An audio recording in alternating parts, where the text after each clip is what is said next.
ntisigana ukirivuga ngo Yesu ashaka kutwigarurira. Nawe uri mwiza gute Yesu ashaka kukwigarurira.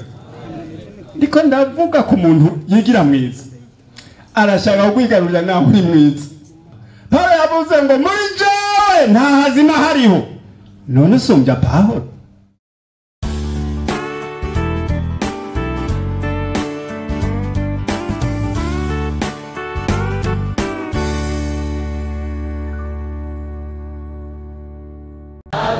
Nimushimu Uhoraho kaziri izina ryiwe. Amen, amen, amen. Ndabaramukije amahoro ya Kristo Yesu umwami wacu. Amen. Dusangira amajambo y'Imana dusanga mu gitabo c'abacamanza.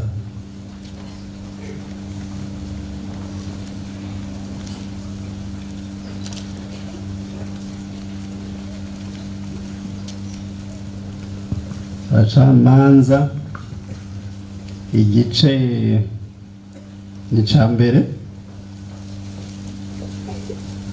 turahera ku ruriya 29 ndaza guhagarara aho mubona ndaja mu gice ca kabiri.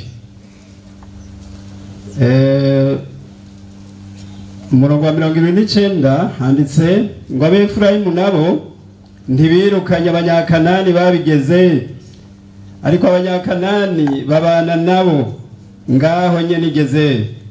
N'Abazebuloni nabo ntibirukanye ababa Ikitironi cyangwa ababi na Haroro, ariko abo banyakanani babana nabo bashingwa ibikebere. Reka tumanuke hepfo mu gice ca kabiri. Umumarayika w'Uhoraho Abigirugali araduga aja i Bokeyimu arababarira ati nabaduganye mbakuye muri Egiputa mbashikana mu gihugu nasezeraniye ba sogokuruza, nkavuga nti ntaho nzova mu isezerano nabasezeraniye, nti namwe ntimuze musezerane na bene iki gihugu, ariko muze musangangure ibicaniro byabo. Yamara ntimwanyumviye, niki cyatumye mukora mutyo. None nanje ingenda babarire abo sinzobirukana ngo bababise, ariko bazobabera ibibahanda mu mbavu, n'imana zabo zizobabera umutego. Maze umumarayika w'Uhoraho amaze kubwira Abisirayeli bose ayo majambo, abantu baraturikisha bararira. Abantu baca bahita Ibokimu bahatangira ibimazi babishikanira Uhoraho.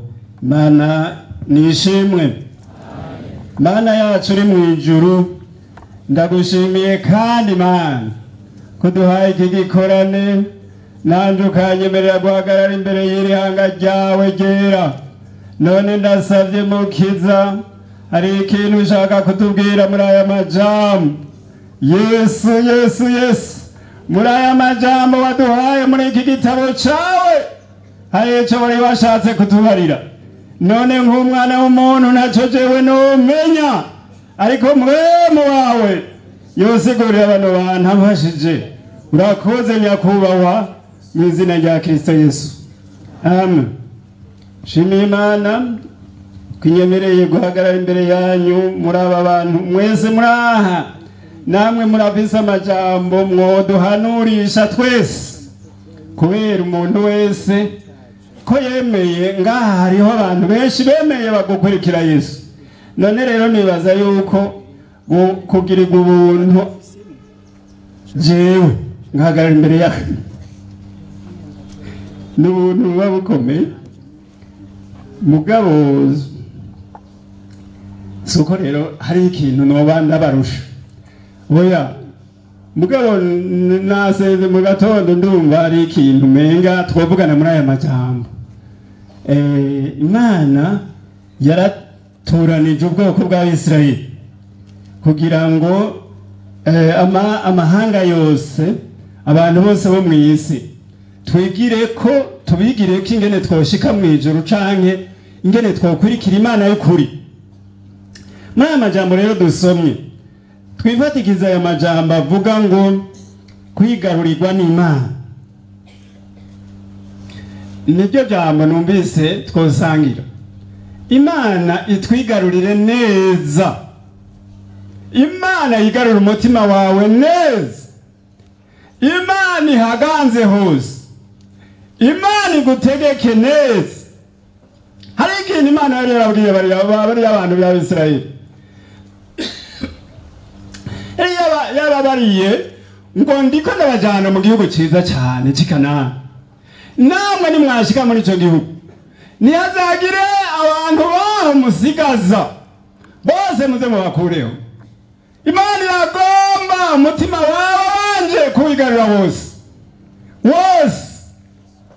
Irashaka kwigarura umutima wawe wose. Hari ikintu Imana tugomba ko muri imyaka. Hari ibintu umuntu ashobora kuba yarirukanye igihe yihana, ariko muri minsi bikaba biriko biranaga. Rabumvitiganuke numvise Imana yo dutabara ngo Mana biriya bintu biriko biranaga nani naravyirukanye. Bigarukanwa niki? Hari impamvu ibintu bigaruka tukumenyera ibintu by'Imana tukabimenyera tukabikuriramwo. Hari impamvu mukundwa wa Yesu, Imana irashaka kutwigarurira nka kumwe yakwigarurira gihe wihana. Ndagufitiganuke muntu utarihana.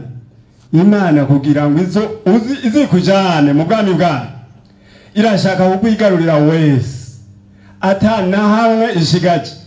Nahariya mu bwibone bwawe, nahariya wiyitike. Ijambo ry'Imana ritubarira ngo umutima uribesha gusumba ikintu cyose. Niko tumeze abantu. Pawulo yavuze ngo muri jewe nta hazima hariho. None usumbya Pawulo?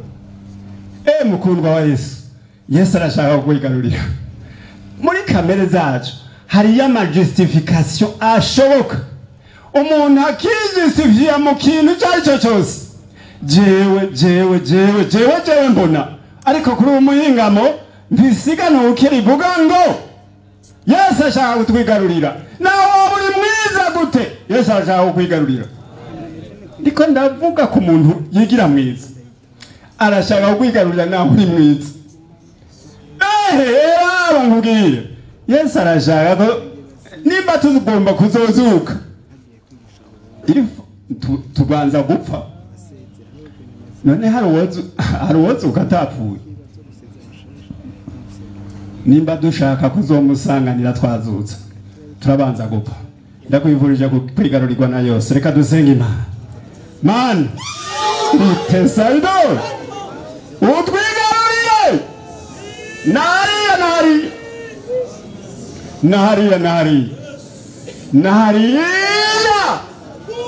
bya bindi byaduze bigomba kusubira kunaga birandura bihonye kugira ngo Mana twigarurirwe nawe, imitima yacu iganzirizwe n'Imana. Ndagushimiye mu izina rya Kristo Yesu. Amen.